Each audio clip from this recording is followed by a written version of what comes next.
Okay, so today we will begin with the new topic. Why were the stupas built? तो stupas को बनाया क्यों गया था? इससे पहले हमने पढ़ा था कि अलग अलग स्तूपास हैं जो कि बने हुए हैं, बनाए गए थे, लेकिन देखने वाली बात है कि ये कभी भी स्तूपा जो बने वो बुद्धा के जिंदा रहते हुए नहीं बने थे।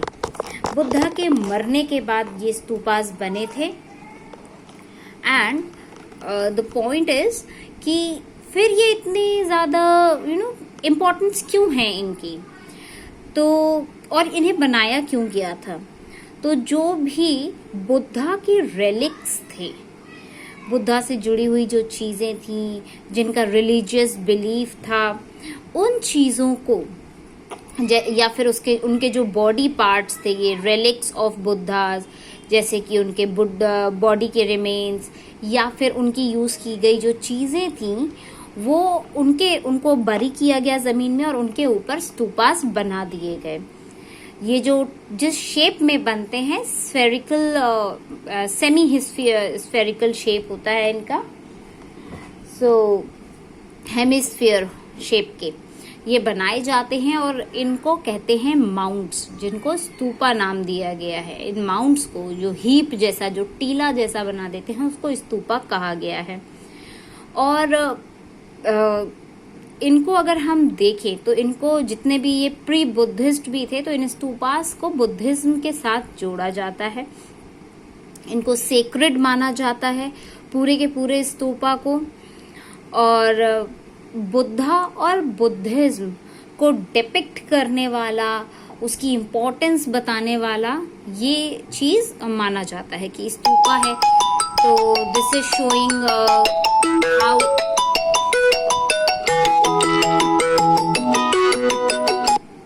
कि बुद्धा कैसे काम कर रहे थे, बुद्धा क्या थे, बुद्धा भगवान थे, उनके बिलीफ्स को माना जाना चाहिए।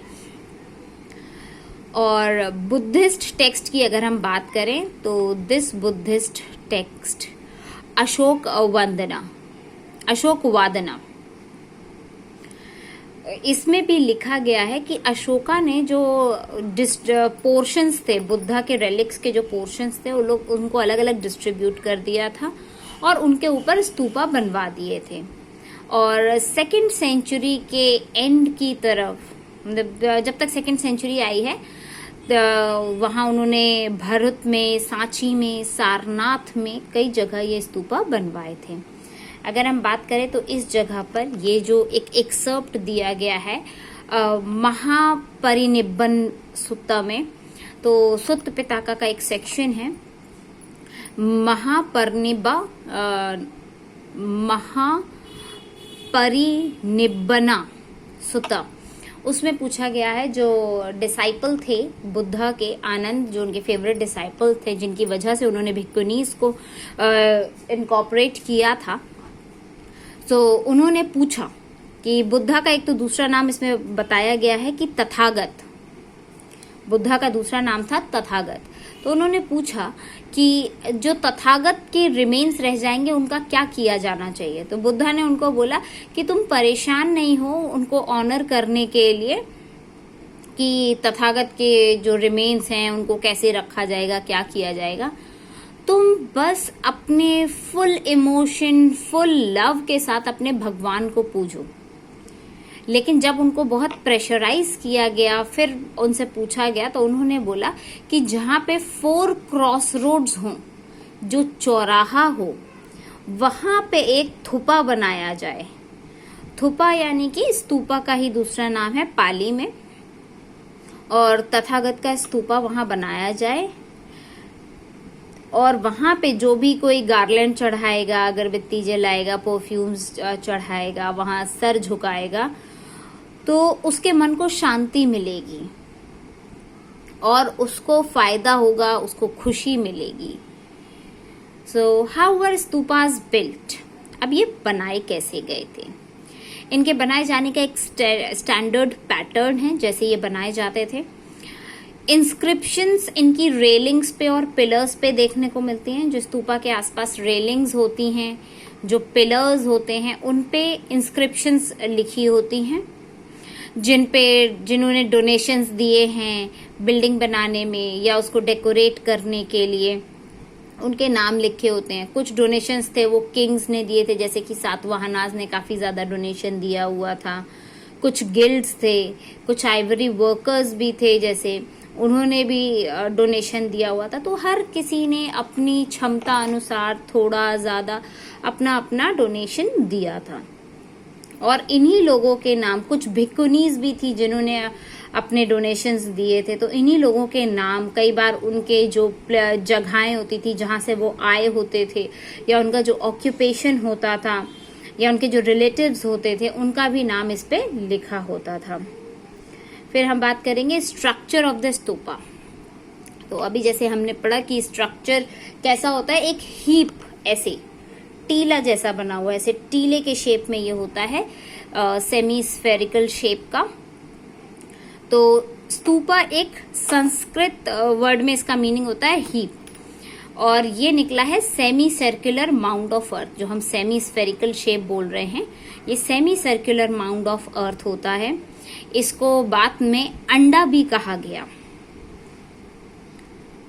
ग्रेजुअली इसके बाद धीमे धीमे उसका स्ट्रक्चर थोड़ा सा कॉम्प्लेक्स हुआ। पहले सिर्फ वो अंडाकार स्ट्रक्चर बना देते थे, फिर उसके बाद इसका स्ट्रक्चर कॉम्प्लेक्स होता गया, थोड़ी सी बैलेंसिंग आई राउंड और स्क्वायर शेप्स की। फिर उसमें अंडे के ऊपर एक हर्मिका रखा गया। What is harmika? हर्मिका एक बैल्कनी के जैसा स्ट्रक्चर। अब जैसे ये स्तूप बन गया है तो स्तूप के अराउंड एक बैल्कनी बना दी जाती है, और इन बैल्कनी में 4 गेट्स होते हैं, ईस्ट, वेस्ट, नॉर्थ, साउथ में। और इन पे जो हर्मिका होती हैं या जो बैल्कनी होती है, इस पे स्ट्रक्चर्स बने होते हैं, भगवान को रिप्रेजेंट करते हुए स्ट्रक्चर्स बने होते हैं। और हर्मिका से जो निकलता है वो एक मस्ट निकलता है। मस्ट को कहते हैं यशष्टि। अब यशष्टि, यहाँ पे अगर हम स्ट्रक्चर देखें तो this is heap, that mound, stupa का माउंड, ये जो सेक्शन है दिस इज हर्मिका। अब इसके ऊपर ये जो निकल रहा है दिस इज यशष्टि। एक अम्ब्रेला जैसा, छत्र जैसा बना दिया जाता था उसके ऊपर। और माउंट रेलिंग के आसपास उसको रेलिंग क्यों बनाई जाती थी? कि ये रेलिंग बनाई जाती थी कि लोग स्तूपा से थोड़ी सी दूरी बना के रखें और इस पे परिक्रमा लगा सकें, कि ये जो बना हुआ है इससे थोड़ी सी डिस्टेंस रहे उनकी सेक्रेड स्पेस से। और मतलब इट शोज कि सेक्रेड स्पेस जो है, जो सेक्रेड स्पेस है, और ये दुनियादारी है, वर्ल्डली चीजें हैं, तो वर्ल्डली चीजों के और सेक्रेट चीज के बीच में एक पाथ है, एक गैप है, इसको ये रिप्रेजेंट करती थी। जो पुराने स्तूपास थे जैसे सांची के और भरुच के, वो प्लेन हुआ करते थे, उन पे स्टोन रेलिंग्स की जगह वुडन फेंस थी, बैम्बू और वुडन फेंस थी। जो गेटवेज थे वो बहुत अच्छे से कार्व्ड थे और इंस्टॉल किया गया था। 4 कार्डिनल पॉइंट्स बनाए गए थे। कार्डिनल पॉइंट्स यानी कि ये 4 डायरेक्शंस में इनके गेट्स होते थे, ईस्ट, वेस्ट, नॉर्थ, साउथ में इनके 4 गेट्स होते थे। तो जो पूजा करने आते थे यहाँ पर लोग, वो ईस्टर्न गेटवे से एंटर करते थे और क्लॉकवाइज डायरेक्शन में स्तूपा के अराउंड घूमा करते थे। और इसको बहुत अच्छे से कार्व किया गया था। इस पे कई सारे स्कल्पचर्स भी बने हुए थे, और इसमें अमरावती या शाहजी की ढेरी जो अभी इस वक्त पेशावर पाकिस्तान में है, उसमें बहुत अच्छे अच्छे स्कल्पचर्स बने हुए हैं। अब हम नेक्स्ट सेक्शन अगर देखें तो it's the picture. Next page पे हम देखेंगे तो दिस इज द पिक्चर। ये ईस्टर्न गेटवे है सांची स्तूप का, जिसको यूरोपियंस ले जाना चाह रहे थे अपने म्यूजियम में रखने के लिए। तो इस पे आप कार्विंग देख सकते हैं कि अलग अलग बना हुआ है, लायन है, एलिफेंट है, अलग अलग स्कल्पचर्स इस पे बने हुए हैं, पूरे में कार्विंग हो रखी है।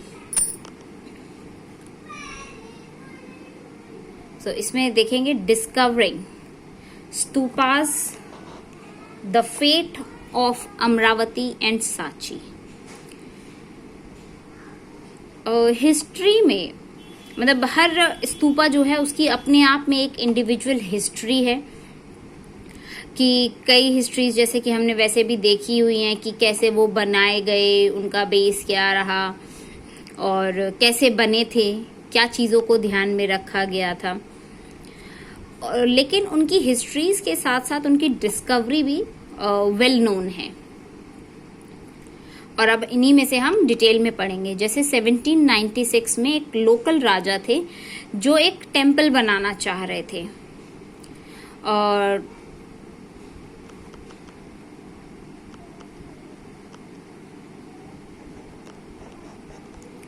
तो जो पीसेस गिर गए थे, स्टम्बल हो गए थे, वहां वो इस टेम्पल के पास के वो एक टेम्पल बनाना चाह रहे थे, तो जो इसके स्टोन्स गिर गए थे वो स्टोन्स उसको रीयूज करना चाह रहे थे अमरावती के जो वो है स्तूपा है उसके पास के। और ये लग रहा था कि इन स्तूपा में या ये जो इतना बड़ा बड़ा बिल्डिंग इन्होंने बना दिया है हिल जैसा, इसके अंदर बहुत सारा ट्रेजर भी भरा हो सकता है। फिर एक स्टोरी हमको ये भी देखने को मिली कि कुछ साल पहले जो ब्रिटिश ऑफिशियल आए थे कॉलिन मैकेंजी ने इस साइट को विजिट किया था, और उन्होंने कई पीसेस का वो पीओपी से वो बनाए हुए थे, डिटेल्ड इनकी ड्राइंग्स भी बनाई थी, जो इसके ऊपर स्कल्पचर्स थे उनकी ड्राइंग्स, डिटेल ड्राइंग्स बनाई थी। बट वो उनकी जो रिपोर्ट थी, जिनको शाहजहां बेगम की बेटी ने रुकने के लिए पूरा अरेंजमेंट कराया था, उन्होंने कई डिटेल्स भी बनाई हुई थी पूरी, लेकिन उनकी जो भी रिपोर्ट थी वो कभी पब्लिश नहीं हुई। फिर 1854 में वाटर एलियट थे जो कि कमिश्नर थे गुंटूर आंध्र प्रदेश के, वो अमरावती पहुंचे और उन्होंने बहुत सारे स्कल्पचर्स, पैनल्स जो थे उनको कलेक्ट किया और उनको मद्रास ले गए, मतलब आंध्र प्रदेश से कलेक्ट करके वो मद्रास ले गए। और उसके बाद उनको कहा गया, जो वो पैनल्स और स्कल्पचर्स अपने साथ उठा ले गए थे, फिर उनको कहा गया एलियट मार्बल्स, नाम मिल गया, एलियट मार्बल्स उनको कहा गया। और he also discovered the remains of the western gateway, उनको वेस्टर्न गेटवे के भी कुछ रिमेन्स, जो टूटे फूटे चीजें बच गई थी, वो मिली थी। और उसके हिसाब से फिर ये इस कंक्लूजन पे निकले कि जो अमरावती है वो इन सब स्तूपों में सबसे बड़ा है, सबसे लार्जेस्ट है, बहुत ही सुंदर बना हुआ है स्तूपा। और जो मतलब जितने भी स्तूप बने हैं उसमें से सबसे सुंदर और सबसे बड़ा अमरावती का स्तूपा है, ये उनको फिर कॉन्क्लूड किया उन्होंने। और 1850s में कुछ जो स्लैब्स थे जो लेके गए थे वो अलग अलग जगहों पर ले जाने लग गए। जैसे मद्रास वो ले आए थे, कुछ गुंटूर से वो मद्रास ले आए थे, फिर इसी तरीके से अमरावती के कुछ और जो पीसेस थे या स्लैब्स थे उनको अलग अलग जगह ले जाया गया। जैसे एशियाटिक सोसाइटी ऑफ बंगाल जो है, Asiatic Society of Bengal Calcutta में, वहां ले गए। इंडियन ऑफिस मद्रास ले जाया गया, कुछ को लंदन तक ले गए।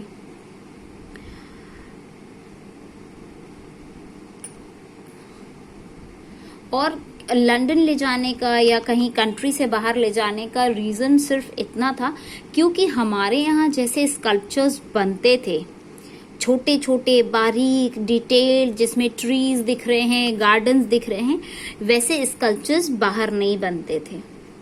वहां के स्कल्पचर्स या स्टैचूज को जब देखा जाता है तो बड़ी बड़ी सी मूर्तियां होती हैं बस। हमारे यहाँ के जो स्कल्पचर्स होते हैं, जो गॉड्स को भी डिपिक्ट किया जाता है, वो 4-5 हैंड्स वाले, या किसी का ह्यूमन बॉडी है और जो फेस है वो एनिमल का है, ऐसे डिफरेंट गॉड्स देखने को मिलते हैं। और वहाँ के जो स्कल्पचर्स होते थे वो एकदम ह्यूमन लाइक होते थे, तो उनके लिए बड़ा अमेजिंग हो जाता था कि ये बड़े डिफरेंट टाइप के स्कल्पचर्स हैं, इसलिए वो कलेक्ट कर करके वहाँ ले जाते थे। और अपने ब्रिटिश एडमिनिस्ट्रेशंस के जो गार्डन्स होते थे उसमें सजा लिया करते थे। और फिर इनफैक्ट जो नए ऑफिशियल्स आए उस एरिया में, उन्होंने स्कल्पचर्स को वहां से रिमूव करना शुरू कर दिया। और क्योंकि जब कोई चीज का ओरिजिन जहां हुआ है वहां ना रहे तो उसकी इम्पोर्टेंस कम हो जाती है। तो सेम हैपेंड देयर कि इसकी जो इम्पोर्टेंस थी वो कम हो गई। जहां बोला जाता है कि अमरावती का जो स्तूप है वो सबसे भव्य, जब सबसे सुंदर, सबसे बड़ा हुआ करता था, तो उसकी इम्पोर्टेंस फिर उतनी ही खराब हो गई, क्योंकि उसके जो पीसेस थे वो वहां से ले जाए गए थे, वहां पूरा वो कंप्लीट नहीं था। सिर्फ कुछ ही ऐसे लोग थे जिनका पॉइंट ऑफ व्यू थोड़ा सा डिफरेंट था। उनमें से एक आते थे आर्कियोलॉजिस्ट, जिनका नाम था H.H. कोल। उन्होंने लिखा था कि ये एक तरीके से सुसाइडल लगता है, इनडिफेंसिबल पॉलिसी लगती है कि आप एक कंट्री में इस तरीके से लूट मचा रहे हैं। मतलब ऐसे जो स्कल्पचर्स हैं, अगर आप उसको ओरिजिन के पॉइंट से ले जा रहे हैं तो इट इज लाइक आप उस कंट्री को लूट रहे हैं, उस कंट्री का आप हिस्ट्री को लूट रहे हैं, वहां की एंशिएंट आर्ट को लूट रहे हैं, वहां का ओरिजिनल वर्क जो है उसको आप खराब कर रहे हैं। उनका मानना था कि म्यूजियम्स में अगर आपको रखना है तो आपको सिर्फ उसका प्लास्टर कास्ट रखना चाहिए, ओरिजिनल को वहीं रहने देना चाहिए जहां वो बिलोंग करता है। ये H.H. कोल का कहना था, बट ज्यादातर लोग ऐसा नहीं सोचते थे। अनफॉर्चुनेटली वो जितना भी उन्होंने काम किया कोल ने, वो सक्सीड नहीं हो पाए अथॉरिटीज को कन्विंस करने के लिए कि अमरावती को इस तरीके से नष्ट मत करो, इस तरीके से लूट मत मचाओ वहां पर, और प्रिजर्वेशन भी नहीं कर पाए। लेकिन उसकी देखा देखी अमरावती को तो नहीं बचा पाए, लेकिन सांची को बचा लिया गया। और ये जो सांची सरवाइव कर गया जबकि अमरावती नहीं कर पाया, इसके पीछे रीजन क्या था कि उसकी ऑन द स्पॉट प्रिजर्वेशन कर ली गई, उसको प्रोटेक्ट कर लिया गया। ऑल्दो अमरावती को पहले फाइंड किया गया था कि अमरावती पुराना एक स्तूप है, और स्कॉलर्स जब इस चीज को समझ पा रहे थे उसके पहले ही अमरावती एग्जिस्टेंस में था, उनको पता था कि हाँ यहाँ पे एक ऐसा स्ट्रक्चर है। लेकिन लोग इस चीज को नहीं समझ पा रहे थे कि ये अगर हमारे पास है तो ये हमारी इतिहास की धरोहर है, हमारा क्या कहना चाहिए, हमारे लिए ये गिफ्ट है कि अमरावती जैसी बिल्डिंग हमारी कंट्री में हमारे पास है। तो वहां पे जो ऑन द स्पॉट लोग थे, उन लोगों ने उस अमरावती की वो वैल्यू नहीं समझी कि ये हमारे लिए बहुत इम्पोर्टेंट है कि हमारी बिल्डिंग यहीं रह सके। This is the main reason कि अमरावती को नहीं बचा पाए। और जबकि सांची में जो शाहजहां बेगम थी, उन्होंने ये इन सीटू यानी ऑन द स्पॉट ये रियलाइज कर लिया था कि नहीं, इसको नहीं ले जाया जाना चाहिए, इसको नहीं तोड़ा जाना चाहिए, और ये बहुत जरूरी है कि चीजों को प्रिजर्व करके रखा जाए वहीं जहां पे वो बिलोंग करती हैं। और जब काफी लेट 1818 में सांची डिस्कवर किया गया और उसके 3 गेटवेज एकदम खड़े हुए थे, एक गेटवे खराब हो गया था और वो वहीं के वहीं गिर गया था। ऐसा नहीं था कि टूट के कोई ले गया, कुछ हो गया। 3 गेटवे वहीं सलामत लगे हुए थे, चौथा जो गेटवे था वो गिरा और वो वहीं पड़ा रह गया। लेकिन फिर भी सजेस्ट किया गया कि अगर मतलब लोगों ने सजेस्ट किया कि आप इसको पेरिस या लंदन भेज दीजिए, लेकिन कई सारे फैक्टर्स को दिखाते हुए और जो बताते हुए शाहजहां बेगम ने और लोगों ने हेल्प किया और उसको वहीं के वहीं रखा और बोला कि आप प्लास्टर कास्ट इसका ले जाइए। इसी वजह से सांची का जो स्तूप है वो वहीं के वहीं बच गया। जबकि महाचैत्य जो अमरावती में है, अब वो सिर्फ बहुत कम मात्रा में उसके कुछ रिमेनेंट्स वहां रह गए हैं और वो टोटली रुइन कर दिया गया है, खराब कर दिया गया है।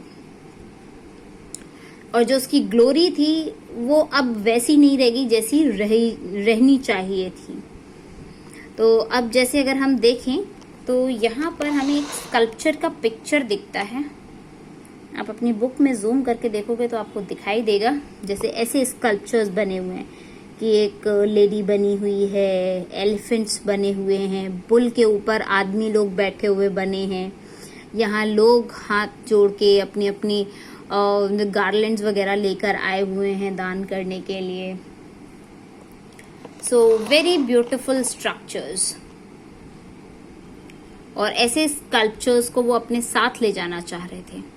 तो अब हम इसमें पढ़ेंगे, इन स्कल्पचर्स की डिटेलिंग पढ़ेंगे कि क्या दिखाया जा रहा था और क्यों यूरोप और लंदन के लोगों को यहाँ बहुत ज़्यादा इंटरेस्ट था कि हमें ये ले जाना है। तो हम नेक्स्ट वीडियो में ये जो सेक्शन है स्कल्पचर वाला, इसको डिटेल में पढ़ेंगे।